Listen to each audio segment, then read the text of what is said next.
and welcome back to the Losses Become Gains podcast. I am your host, Tara Accardo. As always, I am so happy you are here with me today.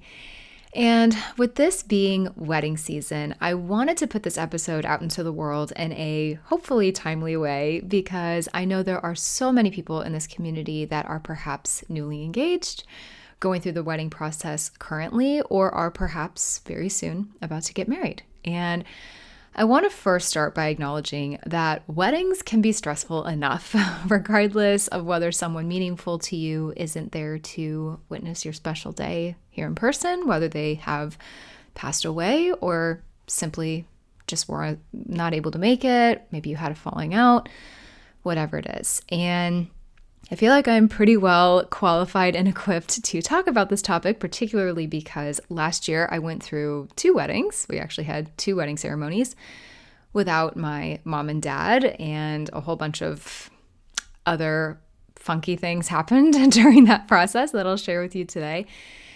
And as a bride who had a lot on her plate during the months of planning, on top of going through all of this without my parents, this process wasn't easy for a variety of reasons.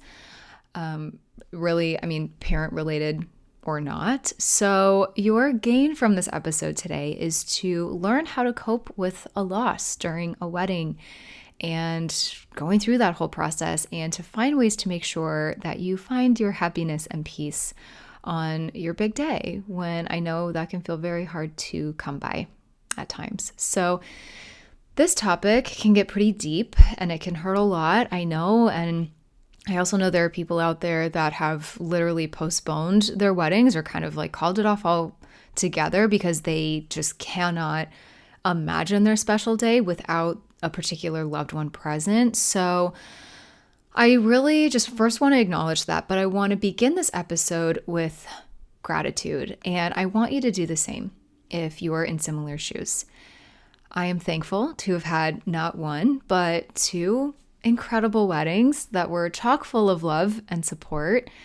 Both days were beyond what I could have dreamed of, really, and it's something I just want to remind you of if you are going through this, or if you will at some point. Your special day can still be special. Your special day is still yours, and whoever is missing, I promise you they are seeing every second, especially those that have passed away. Their spirit, they have a way of crashing a party. I know this. I feel this so deeply, and I just want to shout this from the rooftops whenever I can. So please just remember that today.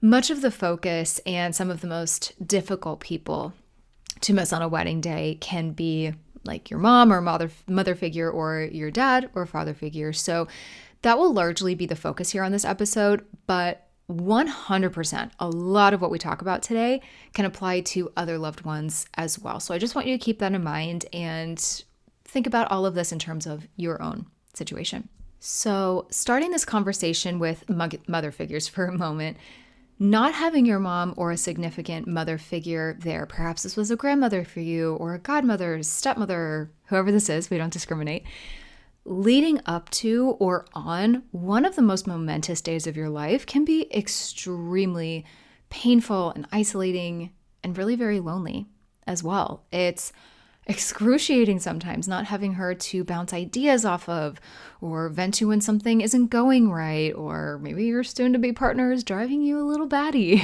Okay, it happens. Maybe if a vendor is giving you some trouble, or I don't know, like Aunt Carol over in Florida can't decide between chicken and fish. These are all, I laugh, but these are things that can happen. Or some people haven't RSVP'd, whatever this is. Those are things that we often go to these people for, and also just love and support, and you just want to share all of the exciting things with them, right? Or shifting gears a little bit, maybe it's the loss of a father or a brother, an uncle, a grandfather, again, whatever father figure you're missing. Maybe this father figure you're missing is a jokester or just a beautifully sentimental guy. Maybe he would have given a toast or torn up the dance floor. Maybe he would have shed some tears with you. For example, my dad was the absolute best at providing really wise words you didn't even know you needed at just the right time. And he was truly one of the best listeners I've ever met in my life. They really just don't make them like that anymore. Seriously, I was very blessed. And my dad, he didn't just listen, he really heard me and gave really thoughtful insight, which is not always easy for a girl dad. I just want to acknowledge that. And to not have him there leading up to our special day was tremendously difficult. But his absence the day of was so palpable, as was my mom's, right? So as you make your way through the wedding process, number one, please know that I see you. Having gone through our wedding ceremonies and both processes and all the things without mine, I can't tell you how many times I longed for my dad's bear hug, or I wish I could have gone to him for advice or simply an ear to listen. And same thing with my mom. I just wanted her to be there, when I'm trying on my dress, or to just like talk about all of the exciting wedding details and all of this kind of typical girly stuff. And I missed out on all of that. And, my family and friends, a lot of them did acknowledge that vast hole that I felt. And a lot of them felt it too, right? With my parents being absent. Some family and friends didn't really acknowledge it, and sometimes that hurt, but I also had to acknowledge that many people may not want to bring them up out of fear of upsetting me, so just keep that in mind. Of course, this depends on who's around you, and just if they're maybe perhaps nervous to bring something up like this to you out of fear of upsetting you, they don't want to remind you. Just remember all of these things as you go through the process. It's not that people are forgetting sometimes, right? But it's beyond a loved one not being there the day of, right? There's so much involved in the planning and the months leading up to it that we can feel this emptiness and loneliness and feeling very lost and, just desperately wanting them there. So to my brides especially, because I know so much of this process can fall on us, I see you so deeply right now. And so many of us dream about this day for years, and some of us don't, and that's okay. But, for some of us, maybe even over a decade or since we were little girls. And, listen, it's not to say that we can't acknowledge all the guys out there. I want to acknowledge everybody. But really, this episode is for everyone. And all I can say is from the point of view of a bride and as someone who had been envisioning this day for a hot minute, I never saw this day happening without my parents, period, right? I doubt anybody really does, right? Unless maybe somebody's like already sick by the time that you're even starting to think about a wedding. But, personally, I didn't feel the effect of not having my mom and dad there until closer to the big day, or there was maybe some events along the way that stung more than others, right? There were definitely moments in the days in between where it hit me and I was a bit of a wreck or just really sad about my reality. But as the day loomed, I came to realize the gravity of the situation. So if that is something that you're feeling, that is super common. And in this episode today, we're going to talk about this process without our loved ones very holistically, but there are definitely some very specific things in this wedding planning process that I would be remiss if I didn't bring up and address, and how to move through that. And first and foremost, got to bring this up, it is the dress. So for me, one of the first times this came about, these feelings of really missing my mom especially, was not having her there with me to try on dresses. And listen, I'm extremely fortunate to have some best friends that are like sisters that could accompany me. I probably went to like at least 6 or 7 stores, and one way or another, at least 1 or 2 of them joined me at each one. And I am so grateful for that. And I can't say this enough, especially if you are a bride without your mom here, lean on your girls or even your guy friends, right? Whoever this is for you. It will make the experience so much more fun, so much more joyful. And quite frankly, it can be a really good distraction from such a really pivotal person missing from your day. I wanted to just quickly share a story about how I chose my dress, but not just to boastfully share this story, but really I just wanted to work this in because I 1000% feel like I got a sign from my mom of her approval from the spirit world, wherever she is, that she was there and she was watching and she approved of all of this. So really long story short, I was at a bridal boutique with two of my friends, Sarah and Emma. Shout out to them if they're listening. And Sarah had actually pulled aside a dress that we all thought was beautiful and super special, but I just wasn't sure. It wasn't quite my style. It was a little more, what's the word? Not bohemian, but it was just a bit more like almost like 50s Hollywood in a way. I don't think I'm describing that very well, but I had my heart set on more lace detailing. It was just always what I saw myself in. And I also thought that it would like quote unquote match our venues better because both of ours were like kind of wineries with vineyards. It was sort of rustic. This dress was complete solid beading, but it was stunning. And the back, I mean, I actually have a blog post about this. So if you're at all curious what this dress looked like, please go check that out. It's on my website. But it was just really like nothing I'd ever seen before. And it was so intricate and the design was just so beautiful. Anyway, I was intrigued by it, so I tried it on. I truly almost didn't know what to think about it at the time. It was definitely the silhouette I wanted, and it was very flattering, I must say. It was, I don't think it was like trumpet, but it was like kind of a mix of like mermaid trumpet a little bit. But I really just couldn't get past the detailing and how sort of far it was from what I had envisioned. In other words, I was totally in my own head and I kind of talked myself out of it. And Sarah and Emma, though, they fell in love with it. They felt it was so unique, very avant-garde, that is the word I was looking for, and just something a little different. And I felt that way too. I just wasn't sold yet. So at this moment of contemplation and wondering what my mom would think, right? These are the moments where you're just like, damn, I wish I could just ask. I wish she was sitting here giving her 2 cents if she, just to, we just need that validation sometimes.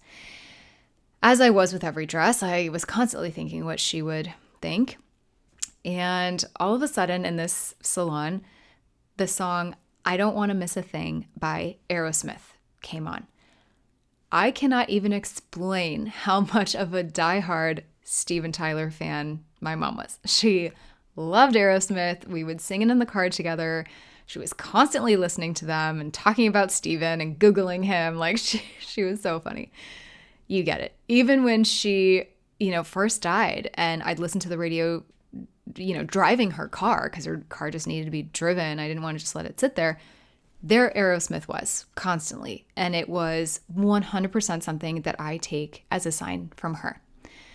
Now, I didn't walk away with the dress that day because I had 2 more stores to visit. I was really excited about it. I had my eye on sort of another dress. At the very last store, they too had this very avant-garde special dress. It is called the Daxton. It's by Sotero and Midgley. And funny enough, I was with Emma again this time, and when we first walked into this boutique, we were looking through the racks, but it was like one of the first ones that sort of like called my name, and I could not believe I was seeing it again. And Emma, again, was with me. She was like, Tara, you have got to try that on again. It is a sign. And I was beaming at this point because that's just the validation that we need sometimes, There was just something special about it, for sure. You know how always, people always say, like, the dress will speak to you, don't force it. Like, I believe that, seriously. Like, it will. And I put it on once again and felt completely different, yet completely right. And the dress just felt like completely mine. And I hadn't cried yet at a dress appointment, but when this lovely bridal consultant and Emma had stepped out of the room for a moment, it was the first moment that I ever cried to myself during that dress buying process. The emotion overcame me, the despair of not having my mom and dad really there, because I would also have loved for my dad's opinion and just him seeing his little girl, right? Trying on all these dresses and witnessing this in person. I mean, it was gut-wrenching, really. But I just knew this dress was it. And I knew my mom and dad approved and they would love it. And I think that emotion was really just like, it was a lot of things. It was sort of the validation I needed. It was just like, yeah, honey, that's your dress. Like, don't worry about it anymore. Like, you got it. So it was a beautiful process. But, I want to just mention here that a majority of my family, basically all of my family, are on the East Coast of the United States. And so while I have very supportive aunts and people that I can lean on that are like mother figures, they weren't with me during that process. I would maybe message them, but they weren't physically there, And I did go to one appointment with my now mother-in-law, which was lovely and a great bonding experience. But I'm very honest here at Losses Become Gains, and I have a little confession. It truly made me so sad. And it actually stung worse than any other appointment I went to, especially when I got home. It just hit me really, really hard. And I want to say this has nothing to do with how incredible my mother-in-law is. She is seriously the best. She is funny and supportive and super thoughtful. The list goes on.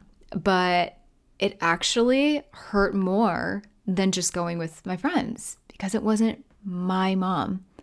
It was such a one-on-one experience that I felt robbed of with her. And I felt so guilty for feeling this way, you guys. Like, she made all this effort to go with me. We had a great drive there and back. Like, it was great, right? And again, it's not a reflection on her. It's simply how I felt. And we have to own that, right? But listen, also, I talk about triggers and grief triggers all the time. I discovered a trigger that day, which honestly I see as a good thing because now it's something I'm aware of. And it honestly helps with my grief and my healing journey. Here is another important gain, remember, because this is Losses Become Gains. I shared a beautiful afternoon with my soon-to-be at that time, mother-in-law, and it's an experience that we'll be able to look back on fondly, right? And as my quote-unquote new family, and certainly having lost my own immediate family, I see so much value in those relationships with my husband's family. And I've struggled with that, to be really honest with you. I have struggled with feeling like I was replacing them a little bit, or it just didn't quite fit with my parents being gone, and honestly, just so many complicated emotions, to be honest. But I just want to remind you here, and this is something I had to remind myself too. It's not to replace what you had, and it will never replace having that experience with your absent loved one, right? That can hurt. It's simply to build on something new and meaningful. And again, this is something I'm still working on, but please consider this if you find yourself in this position too, right? So another thing I would just be remiss if I didn't mention is what or who to perhaps avoid. I cannot stress this enough, and you might know this, but I'm going to say it anyway. Bringing the right family and friends with you is critical. I honestly, especially if you're really feeling griefy, I would really recommend avoiding anyone coming to these appointments with you that can negatively trigger you. Anyone that can make you feel lesser than or bring judgment to you or a dress or your experience without you're asking for an opinion, or they just bring a negative attitude. Avoiding people that somehow end up making it about themselves or what they like, or will be kind of overly assertive with their opinion and not allow time for you to think and feel, because that needs to happen anyway, regardless of whether or not you've lost somebody, right? As women, we have so many decisions coming at us. We don't always need people in our ear so assertively trying to be like, oh, that dress is just not for you, or oh my gosh, you have to get that one. What are you thinking, right? But listen, that sometimes you have to bring that person, right? Or maybe it's you just have to bring that sister who can be a lot sometimes, and it would start this inner familial world war if you don't, right? I understand that. In that case, just set some expectations. Be honest about what you want to get out of the appointment. Be upfront about wanting a beautiful, relaxing, and fun experience, and that negativity will just not be tolerated, right? We don't have to say these things in a bossy way, but just like, hey guys, I just want to be real. I'm struggling with this a little bit already. I really just want this to be a really fun, really beautiful day. All right, we all good? We're on the same page? Awesome. Doing this beforehand, doing this in the moment, whenever you feel the need, I empower you. Don't be afraid to speak up and be thoughtful and strategic with your guest list in these appointments. And again, I say this, coping with a loss or not, it's helpful advice, trust me. Okay, that was a lot about the dress, I know, but I feel like that was all really relevant to say because a lot of really complex emotions can come up during that. But just to switch gears here a little bit, another significant moment of our wedding that I had to accept, but was harder kind of than I thought, was my dad not being able to walk me down the aisle. As with anything in that day, it was never something that I thought I would have to do without him. I always envisioned him being there. He was always going to be the last person that I would share a hug with and a final word of wisdom with getting married to my best friend. But alas, that was not my journey.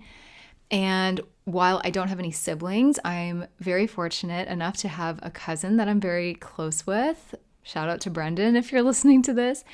And he is like a brother to me. And he was also very close with my parents. So it felt very natural to have him walk me down the aisle if my dad couldn't. But let me tell you, in my heart, that spot was so reserved for my dad. There really wasn't anyone I could envision taking on such a special role other than him. So if this is something you are going through or struggling with right now, I will just leave you with a couple little pieces of guidance if you're struggling with this. If you have someone in mind, ask them. You know what? You never know. They will probably be so honored that you did, especially honored when, you might have lost this father figure, right? Like this, they're kind of, I don't have a better way of saying this, but they're kind of filling the shoes, right, of someone that is so prominent and significant in your life.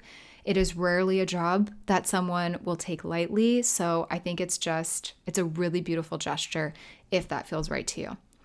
The other thing I just want to mention is not to force it, right? And also, I'm just going to throw this out there. It's okay to walk by yourself. I sat with my options for both weddings that we had. While Brendan felt like a really good fit for our first wedding ceremony, and that didn't really require a lot of like hemming and hawing. For our ceremony in Italy, I can't say I felt the same pull, right? And we were already married at that point too, like legally, officially. Italy was the second one that we had a few months later, and Brendan officiated our second ceremony, so he was also a little preoccupied with that. As lovely as another family member might have been, there was just no one I felt like really close enough to be honest, to take on that extremely special honor better than my dad. And since we were already married, it felt, I'll be honest with you, it felt very empowering walking by myself. It wasn't scary. It wasn't sad. And honestly, it wasn't something people thought was strange. And that's just my experience. I don't want to say that people might not find it weird, whatever. I know this is so situational. But if anyone else does in your circle think it's weird, I'm going to be very blunt. Please just ignore it. Compassionate people will understand how sacred that space is, as I was very fortunate that my family did, and that it really can't be filled by just anyone, right? If anything, family and friends were quite honestly praising the choice that I made, and they never questioned it, and they thought it was so beautiful.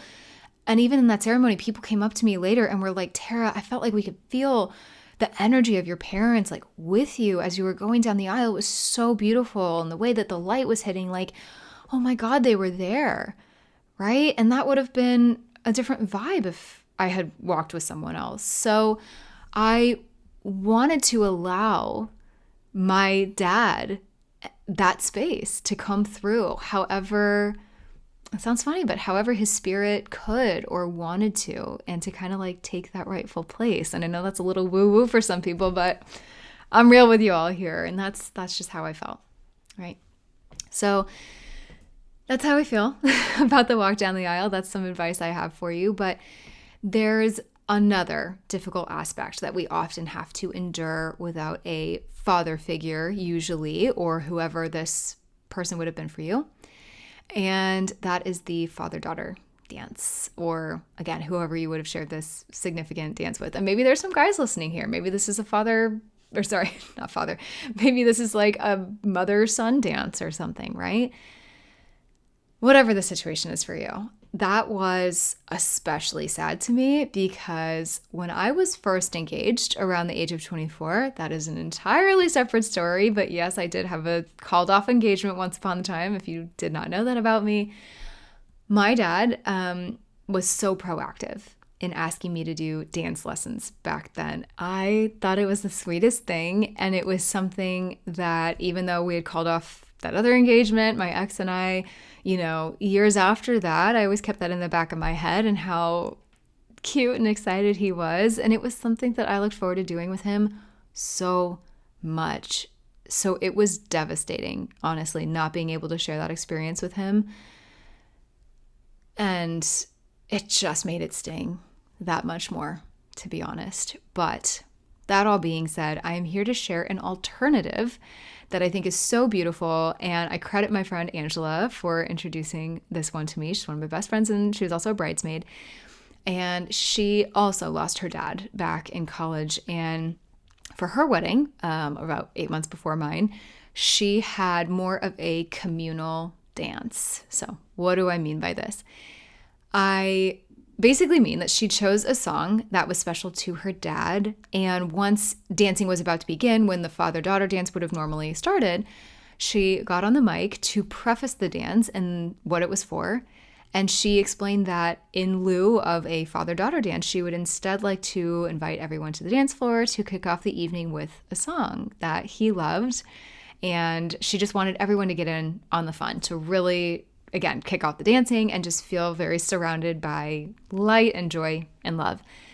It was the most beautiful, happy experience. And though, I never met her dad, unfortunately, I have no doubt that it made him so proud. He would have been so there for it. So I did my own version of this. And for me, I not only wanted a song that would really kind of pump people up, but because I lost both parents, I wanted a song that would honor both of them. And we ended up going with Livin' on a Prayer.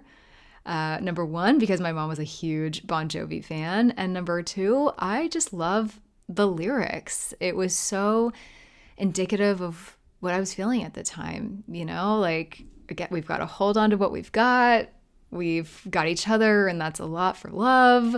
Take my hand, we'll make it, I swear. I mean, it was perfect and spoke to the moment, and it was all I wanted, and and all I could have asked for in that moment. So we might dread these moments, or maybe these are the reasons that we postpone the weddings, is we just cannot even envision how to tackle some of these moments without them. But I promise you, there are workarounds, there are things that you can do to make your day feel just as special and make yourself feel just as loved, and it would be just as fun in a very different way, right?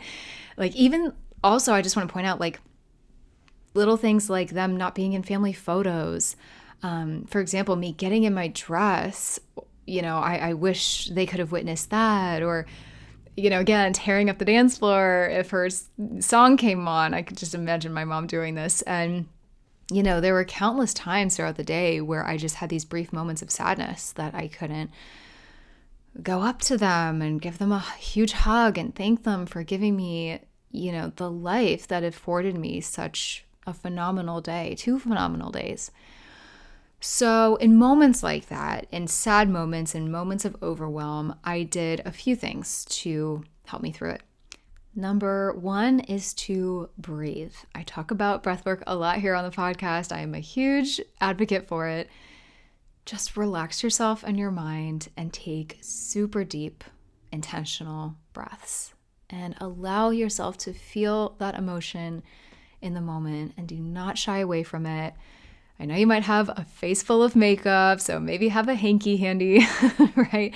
But inevitably some tears might come. For me, I totally broke down during our vows as I was talking about my parents. I just let it happen. I did totally have a tear streak afterwards, but honestly, afterwards, my friends and I just laughed. We all fixed the makeup a little bit and it was all good, right? What are you going to do?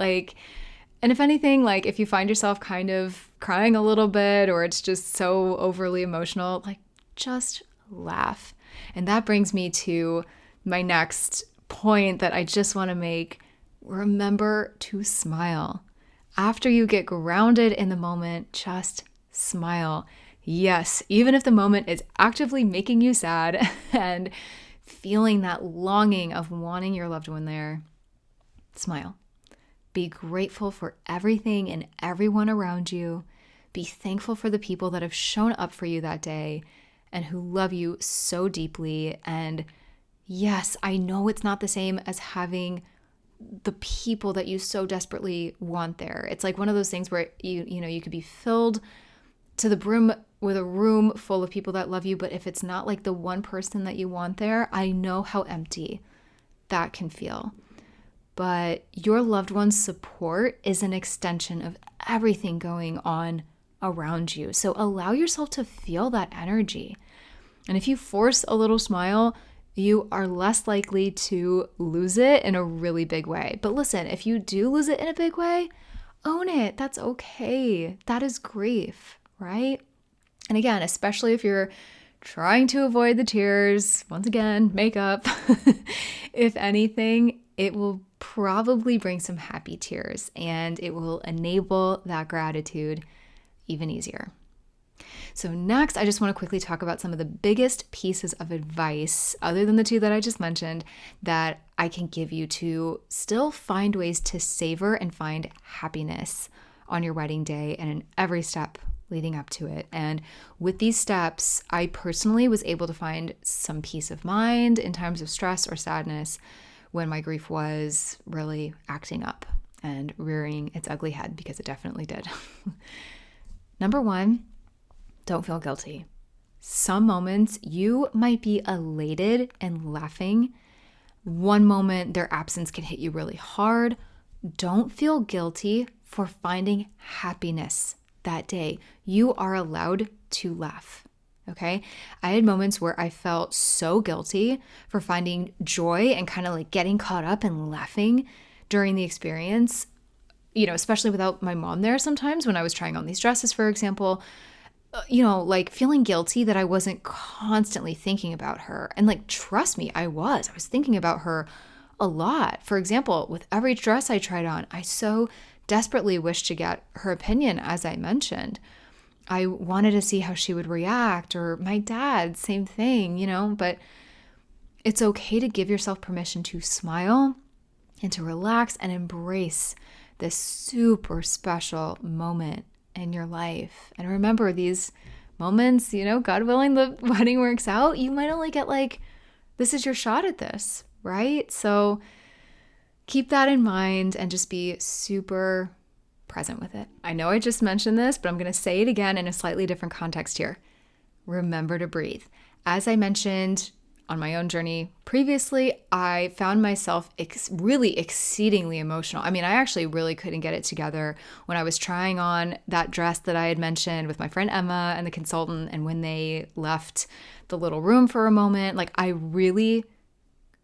had a hard time stopping myself, and I am not typically that person. So for me, I was like, whoa, I really need to acknowledge this. I need to let this out. I need to listen to this and understand that these emotions are coming up for a reason, right? And the thing is, I almost felt this pressure to kind of get it together before Emma and the consultant got back, which I don't even know why when I look back on it. It wasn't something I was embarrassed about, or maybe I was, honestly, and I just didn't want to admit that to myself. I was completely entitled to cry whenever and wherever the heck that I want to, and so are you. But guess what? I got my composure back for a minute and then I lost it again in front of them. And at that point, I had zero shame in doing that. And they understood because they were in a place where like, I can't imagine not having both of my parents here. Honey, it's okay.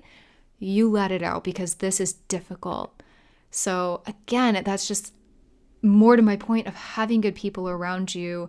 And honestly, at one point, like I started laughing through the tears because it was actually just so funny. And the fact that I just could not keep it together. And I was like a little bit of a mess and I really couldn't stop. And then they kind of started laughing and it ended up being so beautiful. And I know my parents would have been laughing. So, we're going through stuff. Okay. And at the end of the day, sometimes these can end up in happy tears, right? It was relief and release, and it was something that I hadn't let out yet.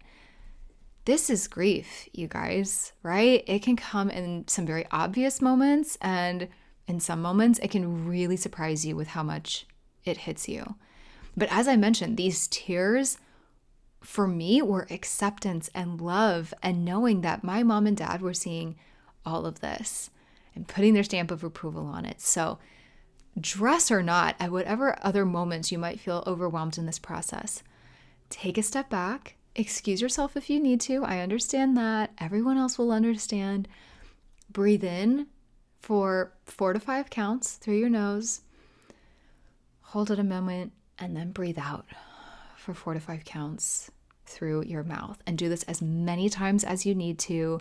But I would recommend at least 3 times through to really feel some good effects and all of that beautiful oxygen coming into your lungs.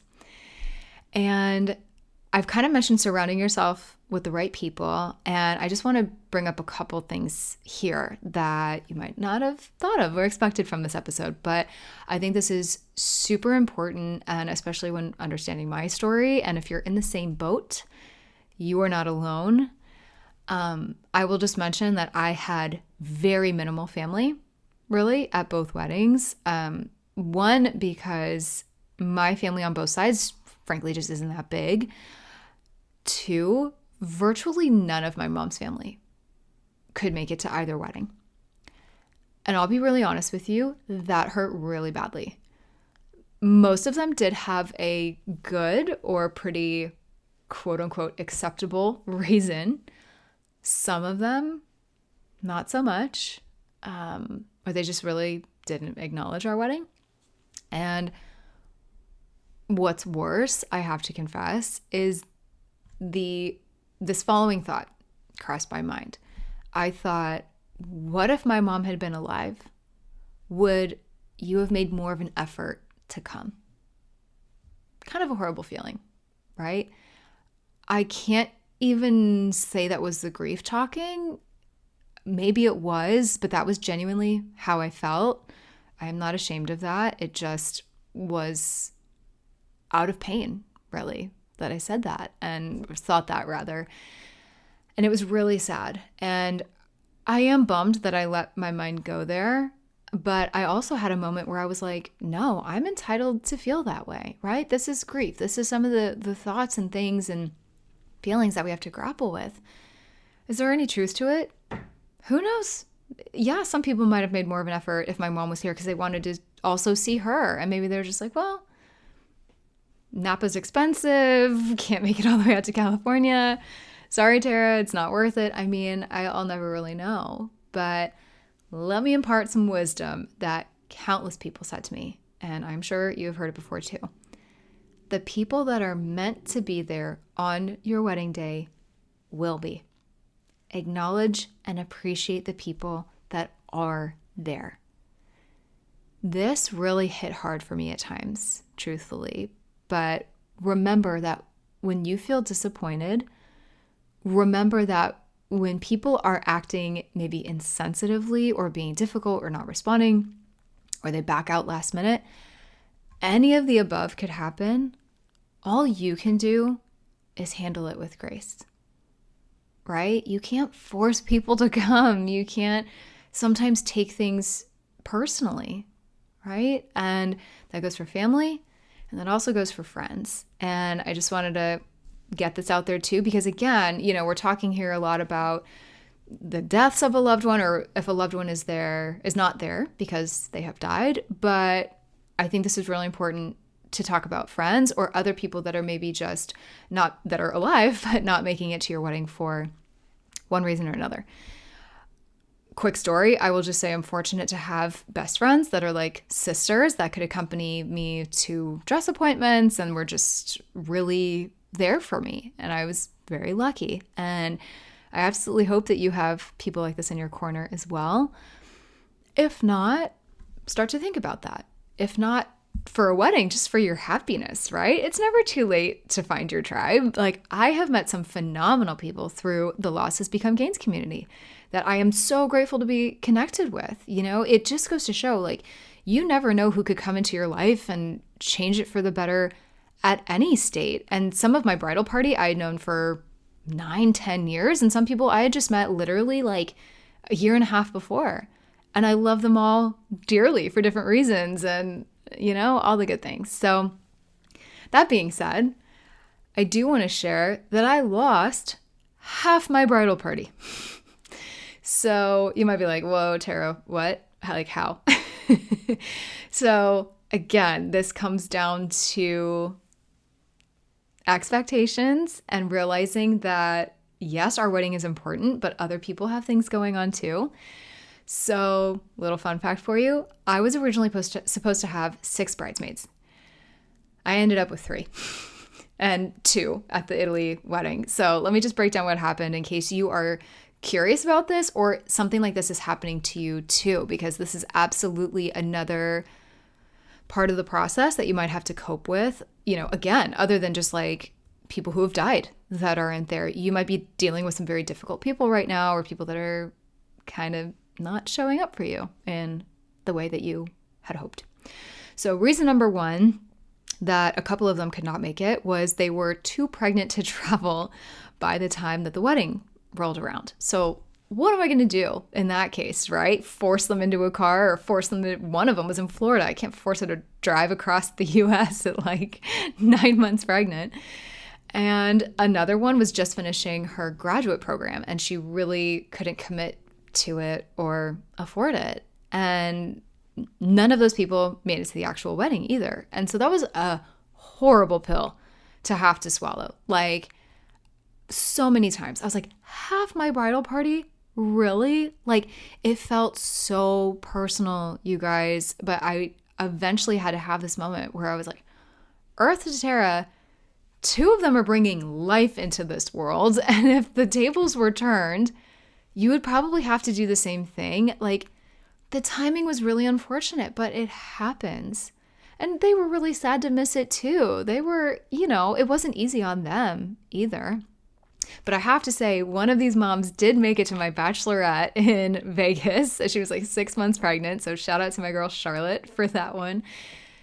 But listen, it took a lot of time. Like, I actually had to mourn that, to be honest with you, because for years I had always envisioned all my girls around me and having this beautiful experience and the photos and all the girly things that we love. But that was not my journey. And it took a lot of time.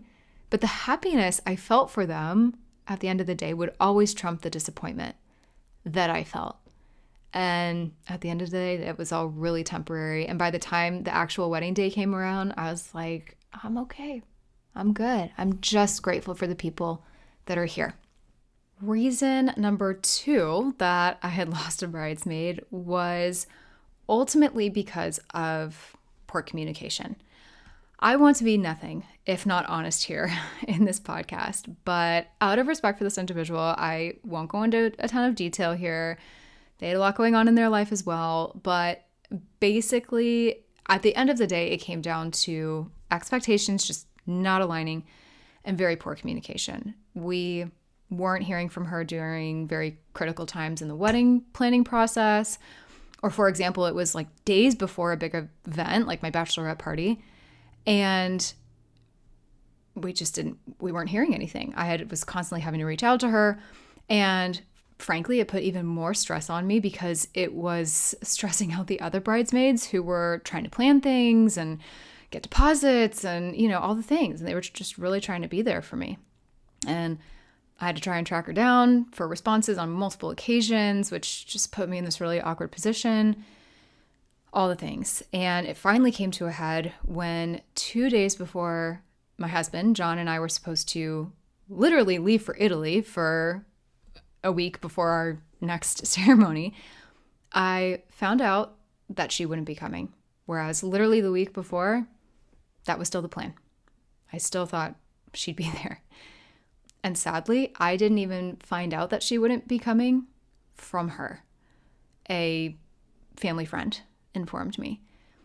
And it's one of those things that I have been trying to wrap my head around since. Not so much anymore. I've had to let a lot of it go. I came to realize I couldn't lose sleep over the actions of another person. I learned a lot in this situation, okay? To this day, I still don't have answers. To this day, I don't know why she bailed and couldn't tell me. I have no answers, really no closure. And yes, it hurts a lot. This process of grief, either through the death of a loved one or an ending relationship or frankly, friendship, whatever this looks like for you, teaches us nothing if not how to be patient and realize that life and the actions and choices of others are more of a reflection on them than they are of you. And that if someone wants to make you a priority and is willing to show you through action that they are willing to do that they will. And most importantly, I cannot stress this enough. I've said this, I'm sure, on social media or something before. You can't expect yourself from other people.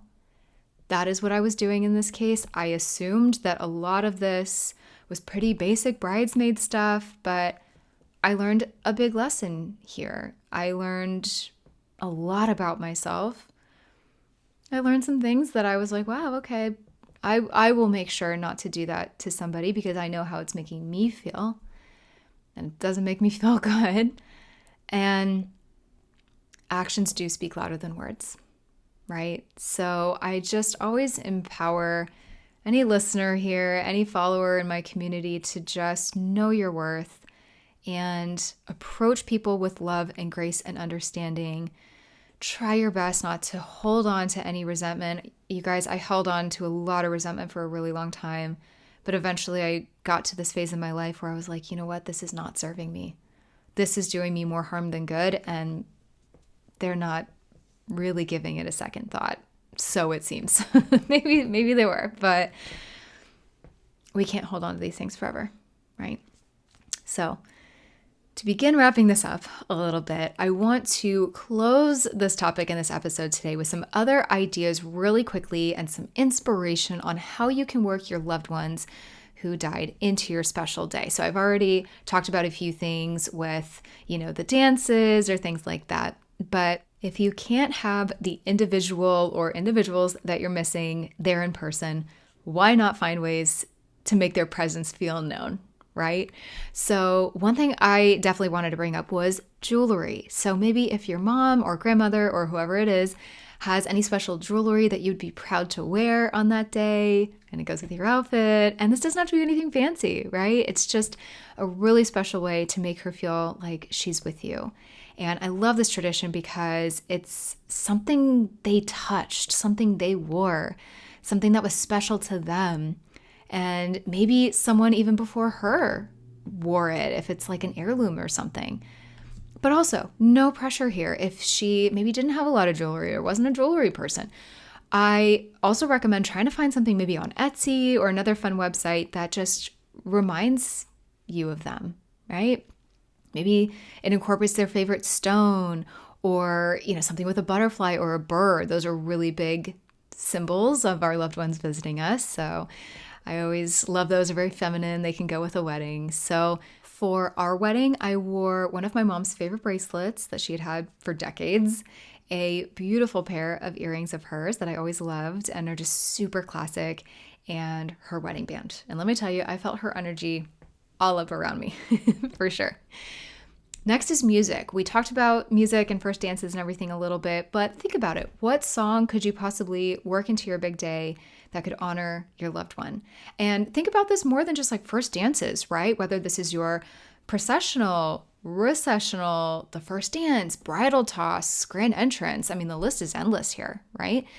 And as I mentioned previously, my mom was a diehard Aerosmith fan, and we actually discovered a vitamin string quartet song through the show Bridgerton. It always makes me laugh.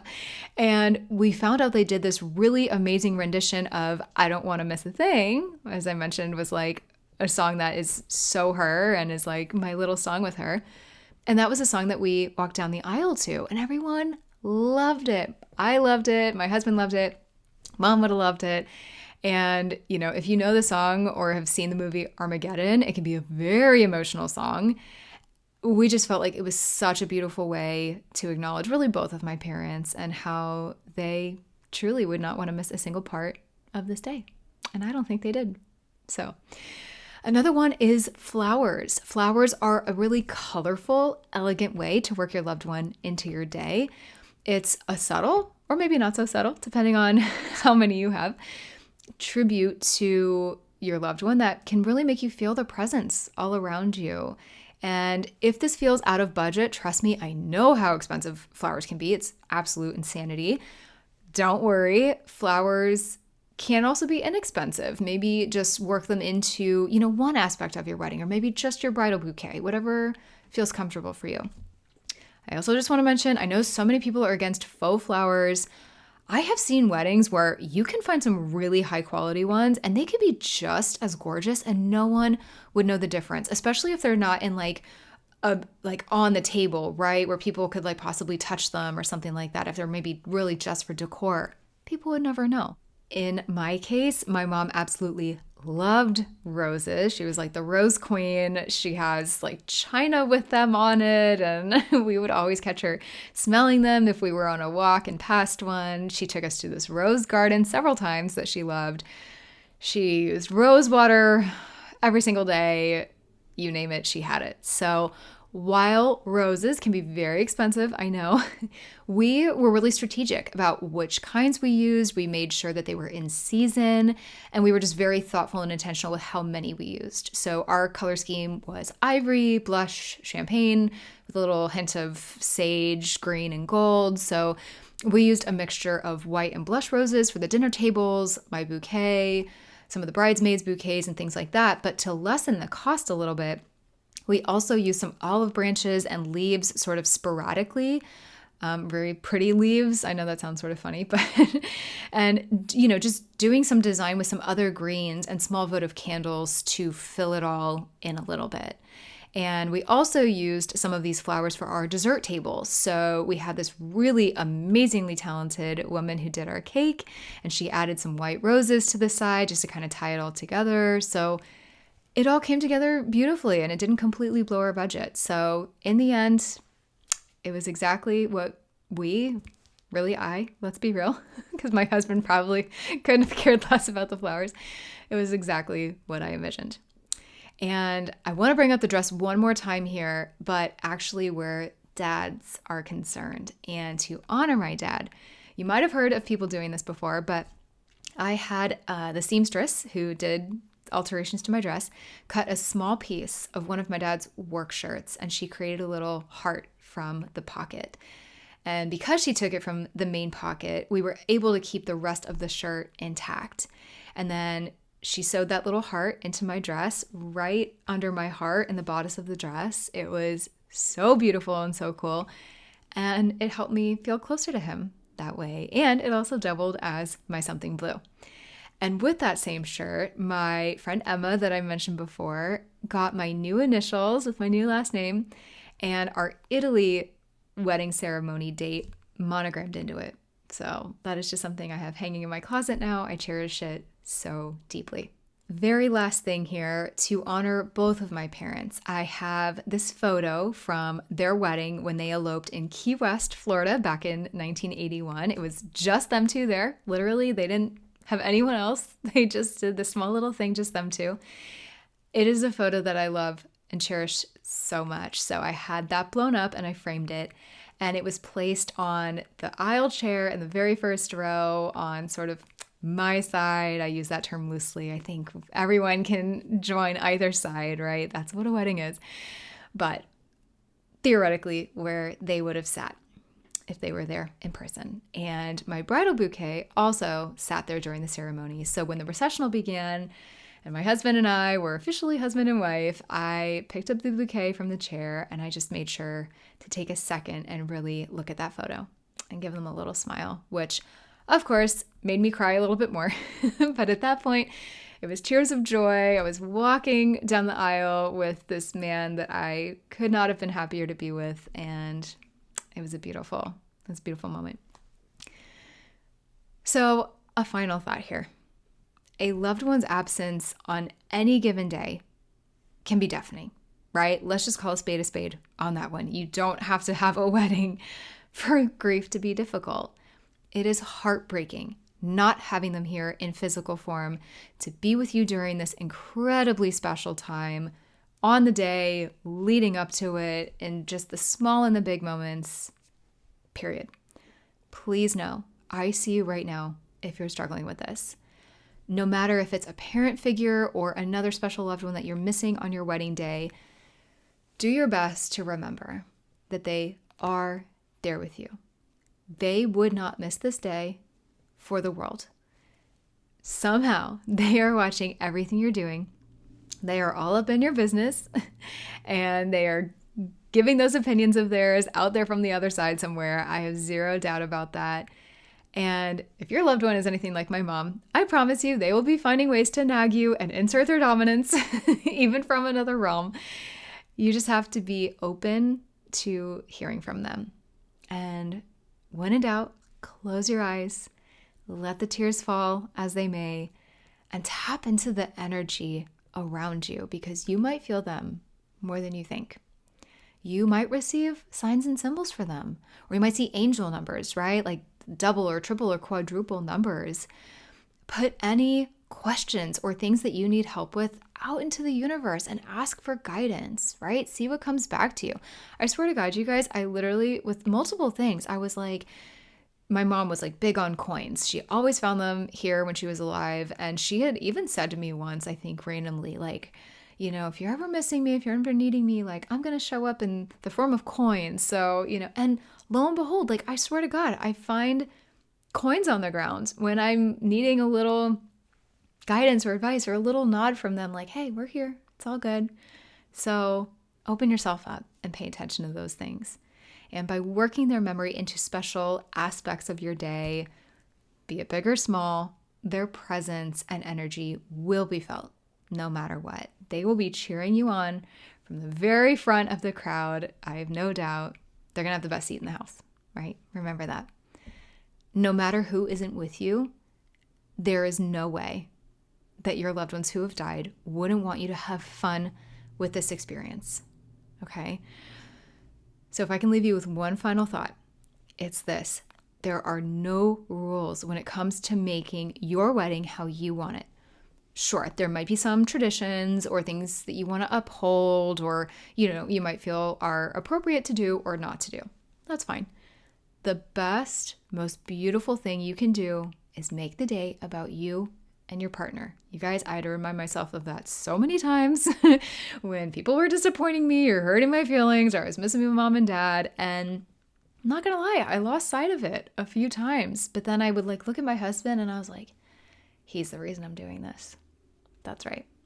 So do what feels right and authentic to both of you. And if any naysayers come in with a negative attitude, show them the door. And by that, I mean have a nice, calm, rational conversation with them. Or if it's a snide comment or an opinion that you didn't ask for, take it in stride, let it roll off your back if it doesn't feel right to you. There's no time or energy that you need to put towards that. The wedding process can feel exhausting and daunting at times, while also feeling very exciting and special, but it truly does go by so quickly in the grand scheme of things. So I empower you and remind you to enjoy every single second. All right, my friend, I've done enough talking today. I really hope this episode was so helpful for you or even a friend today. So perhaps you're not the one getting married, or maybe you already have, or you will be. But if you have someone in your life that would appreciate this episode or could use hearing some of this, I would appreciate it so much if you shared it with them. I am so grateful that you hung out with me today. I am sending you so much love on your special day and everything leading up to it. You're going to be okay. It's going to be beautiful. And remember what your wedding is all about. I really hope you enjoyed this episode. If you did, please share your thoughts and rate how you are loving this podcast so far on whatever platform you're listening on.